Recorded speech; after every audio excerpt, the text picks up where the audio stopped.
मध्य प्रदेश उच्च न्यायालय इंदौर खंडपीठ की डबल बेंच माननीय न्यायमूर्ति विवेक रूसिया और न्यायमूर्ति विनोद कुमार द्विवेदी ने इंदौर की यातायात व्यवस्था से जुड़े मामलों की सुनवाई के दौरान महापौर पुष्य मित्र भार्गव को न्याय मित्र नियुक्त किया।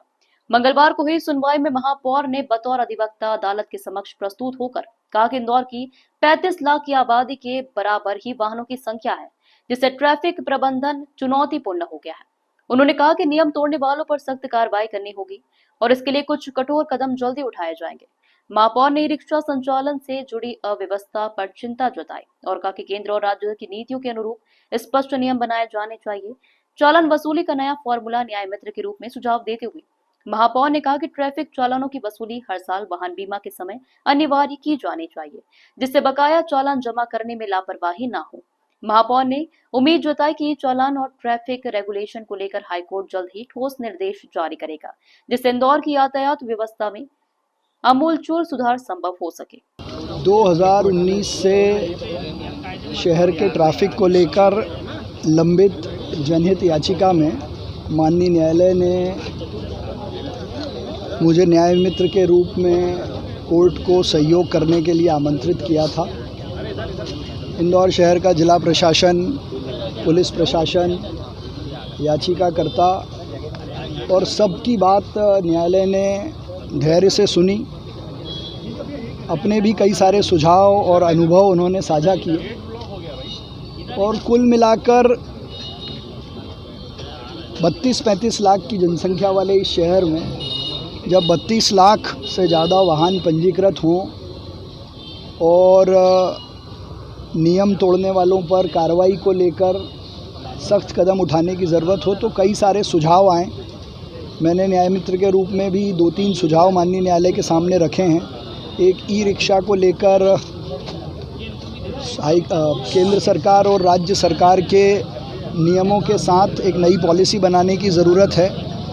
ट्रैफिक अवेयरनेस को लेकर ट्रैफिक मित्र अभियान के जैसे और अभियान तेज़ी से बढ़ें, उसका भी एक सुझाव दिया है।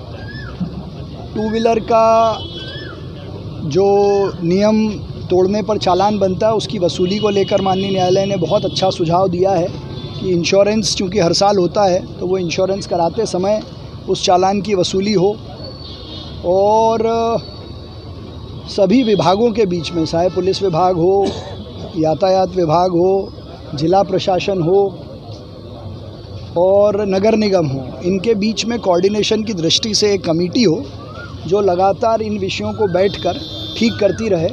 जहाँ तक इंफ्रास्ट्रक्चर का सवाल है, वो शहर में नए ब्रिज, सड़कें, मेट्रो बन रही है, लेकिन ट्रैफिक इंजीनियरिंग पे शहर के सुझाव मिलें, इसको लेकर भी हमने सुझाव दिए, जिसमें हॉस्टल, कॉलेजेस और कोचिंग क्लासेस को पार्किंग को लेकर कुछ नए नियम बनाए जाएं। शहर में on street, of street parking को लेकर भी गहराई से माननीय न्यायालय ने बात सबकी सुनी है और न्यायालय ने एक बात बहुत स्पष्ट की थी कि कोर्ट ने सभी को शहर की यातायात व्यवस्था को ठीक करने के लिए सुझाव देने के लिए बुलाया है और सबके सुझाव लेकर मुझे विश्वास है कि शहर हित में कुछ अच्छे दिशा निर्देश हमको मिलेंगे। कुछ कठोर कदम भी हमको उठाने पड़ेंगे, वो भी हम उठाएंगे। इस विषय पर भी चर्चा हुई है, उसके दोनों ही पक्ष हैं। चालान बनाना भी ज़रूरी है और अगर ई चालान बन रहे हैं तो उन चौराहों पर पुलिस वाले ट्रैफिक को रेगुलेट करें, इसको लेकर भी मुझे लगता है कि कुछ दिशा निर्देश जारी होंगे। महापौर जी, किन-किन अधिकारी को तलब किया था? आज इस प्रकरण में इंदौर के कलेक्टर, पुलिस कमिश्नर, नगर निगम के कमिश्नर थे। उन्होंने अपना जवाब भी प्रस्तुत किया और जो 15 प्रश्न कोर्ट ने पूछे थे उनका भी सब हमने विस्तार से जवाब भी दिया है और वो एक जवाब की कॉपी आपको भी उपलब्ध करा देंगे। वही मैंने कहा ना, ई रिक्शा को लेकर पॉलिसी बनाने के मुझे लगता है कुछ दिशा निर्देश जारी होंगे। माननीय उच्च न्यायालय ने आज जिला कलेक्टर महोदय, पुलिस कमिश्नर महोदय और नगर निगम आयुक्त मुझे समन किया था और उनका उद्देश्य था कि ट्रैफिक की व्यवस्था को कैसे बेहतर किया जाए। बहुत सारी चीज़ों पर डिस्कशन हुआ और इसमें जो न्याय मित्र के रूप में माननीय महापौर जी भी थे वहाँ पर उपस्थित, तो चर्चा यही हुई कि इंदौर शहर के ट्रैफिक को कैसे बेहतर किया जाए। नगर निगम के जो विभिन्न पॉइंट्स है उसमें ट्रैफिक लाइट्स की हमारी लेफ्ट टर्न्स में क्या चीज़ें हमने कितनी कार्रवाइयाँ की हैं, कौन कौन से चौराहों पे कैसा मूवमेंट होता है, प्लस जो इंक्रोचमेंट्स होते हैं उस पर कैसा रिमूवल किया गया, जो गुमटी ठेले होते हैं उन पर क्या दंडात्मक कार्रवाई की गई। इन सब विभिन्न विषयों पर चर्चा हुई है। चालानी कार्रवाई कैसे होती है और आगे की व्यवस्था कैसी है उसके लिए प्लानिंग की जा रही है। आने वाले टाइम में माननीय उच्च न्यायालय के निर्देश भी होंगे इसमें, तो हम लोग उस हिसाब से कार्रवाई भी करेंगे और इंदौर शहर के ट्रैफिक को और बेहतर करने का प्रयास करेंगे। सर बारिश